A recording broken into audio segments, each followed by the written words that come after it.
ಚಿತ್ರದುರ್ಗ ಜಿಲ್ಲೆಯ ಚಳ್ಳಕೆರೆ ತಾಲೂಕಿನ ಹೆಗ್ಗೆರೆ ಗೇಟ್ ಬಳಿ ರಾಷ್ಟ್ರೀಯ ಹೆದ್ದಾರಿ 150 ರಲ್ಲಿ ಇಂದು ನಡೆದ ಭೀಕರ ಅಪಘಾತದಲ್ಲಿ 3 ಮಂದಿ RSI ಅಧಿಕಾರಿಗಳು ಸಾವಿನ ಪ್ರಕರಣಕ್ಕೆ ಸಂಬಂಧಪಟ್ಟಂತೆ ಗೃಹ ಸಚಿವ ಜಿ ಪರಮೇಶ್ವರ್ ಪ್ರತಿಕ್ರಿಯೆ ನೀಡಿದ್ದಾರೆ. ಇಂದು ಘಟನಾ ಸ್ಥಳಕ್ಕೆ ಭೇಟಿ ನೀಡಿದ ಅವರು ಅಪಘಾತ ಸ್ಥಳವನ್ನು ಪರಿಶೀಲಿಸಿ ನಂತರ ಚಳ್ಳಕೆರೆ ನಗರದ ಸರ್ಕಾರಿ ಆಸ್ಪತ್ರೆಯ ಶವಾಗಾರಕ್ಕೆ ಭೇಟಿ ನೀಡಿ ನಂತರ ಅವರು ಮಾತನಾಡಿ, ಬಳ್ಳಾರಿಗೆ 5 RSI ಅಧಿಕಾರಿಗಳು ತೆರಳಿದ್ರು. ಎಲ್ಲರೂ ಇತ್ತೀಚೆಗೆ ನೇಮಕ ಆಗಿರುವ ಪೊಲೀಸ್ ಅಧಿಕಾರಿಗಳಾಗಿದ್ದಾರೆ. ನಿಧಾನಗತಿಯಲ್ಲಿ ಹೋಗುತ್ತಿದ್ದರು. ಲಾರಿಗೆ ಹಿಂಬದಿಯಿಂದ ಕಾರು ಡಿಕ್ಕಿ ಹೊಡೆದಿದೆ. ಮೃತರ ಕುಟುಂಬಕ್ಕೆ ನಿಯಮಾನುಸಾರ ಪರಿಹಾರ ನೀಡುತ್ತೇವೆ. ಪೊಲೀಸ್ ಅಧಿಕಾರಿಗಳು ರಜೆಯಲ್ಲಿದ್ದಾಗ ಈ ಘಟನೆ ನಡೆದಿದೆ.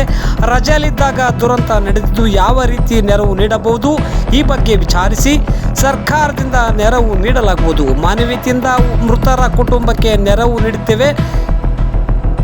ಮೃತರ ಆತ್ಮಕ್ಕೆ ಶಾಂತಿ ಸಿಗಲಿ. ಕುಟುಂಬಸ್ಥರು ಧೈರ್ಯಗೆಡಬೇಡಿ ಎಂದು ಸಾಂತ್ವನ ಹೇಳಿದರು.